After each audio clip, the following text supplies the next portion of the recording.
right, how's it going, everyone? Hello, hello, Jared Couture here from Kung Fu Music Lessons, and today I'm here with the Grand Master, Mr. Regi Wooten. Well, thank you. In music, at least. What was your first question? It Yes, was about just mystics. when did you start actually studying this topic of music and mysticism personally? Okay, yeah. I actually studied like in. I think I always had the interest because I used to be into magic and stuff when I was young, like 5, 6, 7. I was into magic, but I was looking for real magic. I used to study Houdini, and I'm the one that actually introduced my brother Victor to magic when he was real young. I gave him my magic set. But I had gotten out of magic because it wasn't magic. It was just tricks, meaning like just doing something and the audience don't know how you do it. And I was searching for real magic. I used to watch like for instance the Munsters on television. This old show, kind of like before the Addams Family. This show called The Munsters. Herman Munster, Lily, and all those.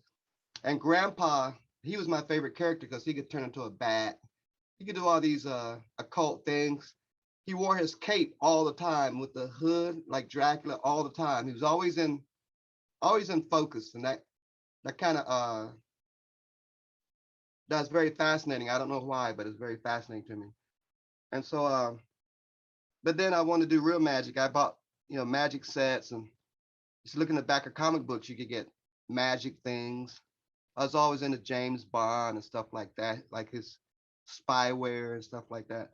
And I realized it was just tricks. I wanted to do real magic. In high school is when I studied. It's in high school where I really got into I really got into music um, all the time, like consumed by it because I found out in my philosophy that's the real magic of the earth. And so I was really trying to that was what I was looking for. How it works. There's no explanation how it works. You see what I mean? It's easily overlooked. Like if you study magicians and wizards, they're always overlooked. They're outside of society, like John the Baptist in the Bible. See, he was such a magician or wizard or so wise, he actually anointed the Christ. The Christ had to go seek him out.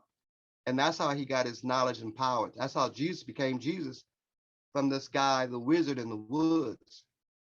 And he was definitely a wizard because if you study him and all the mythology, how they beheaded him and put him in a charger, that's just those are old stories, so they just put that in there so you could see what he was representing. John, I could keep going on with that. Once you really, really look at something more than once, you can really see that what those stories are about. So in high school is where I really got into the mysticism of music.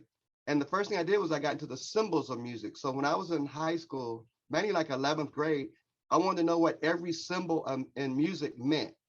What is that treble clef? What's that bass clef? What's the coda symbol? You see what I mean? Then it was in Latin. Why is it in Latin?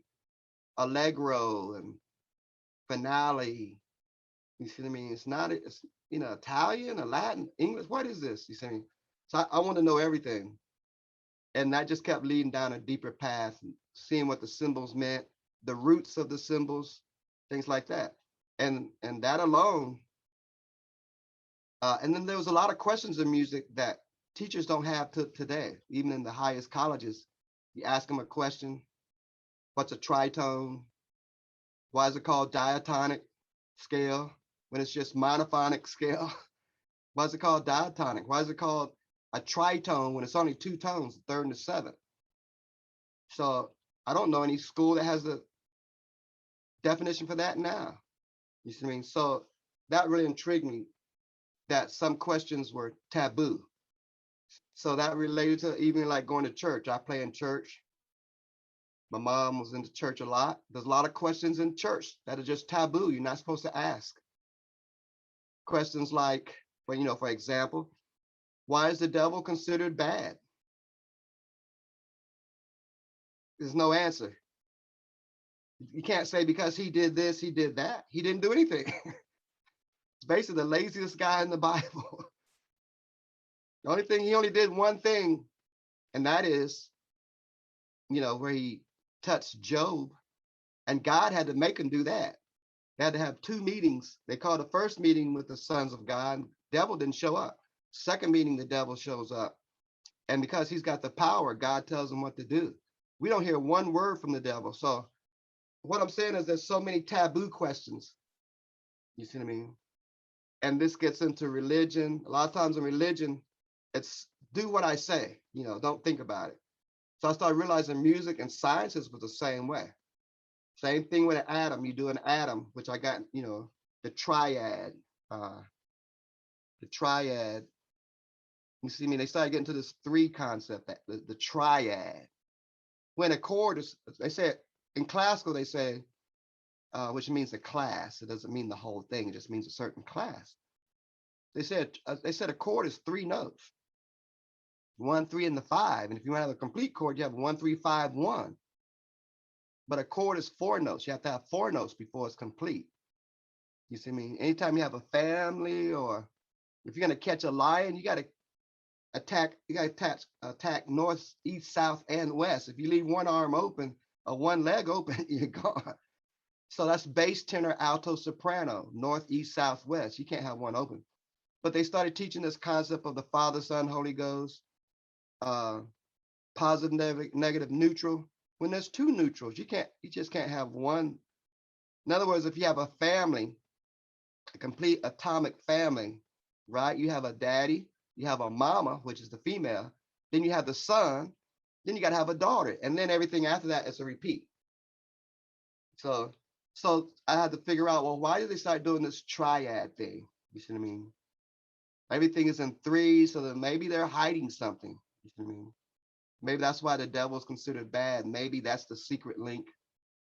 Devil just means, if you look at the phonetically in a dictionary, I always say, like, when you start studying, for my musician, if I have a student that's really, really, really serious into music, going to be dedicated the whole life, I tell them the first music book to get is a Bible, because we live in a Christian state. That's the best music book. It's the biggest music book we have, because the whole thing is written in verses.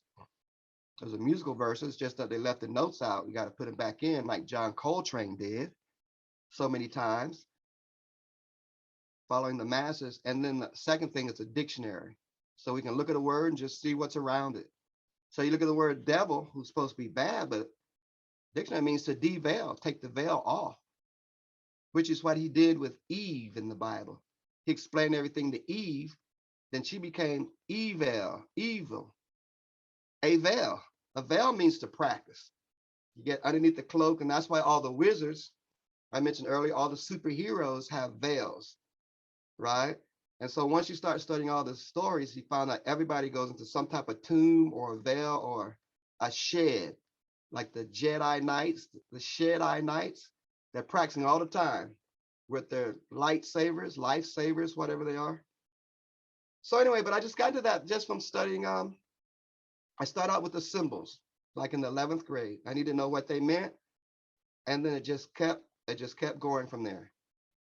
Word associations, because Latin is when you study Latin, which all the music was in Latin, is a lot of word associations. The words are similar.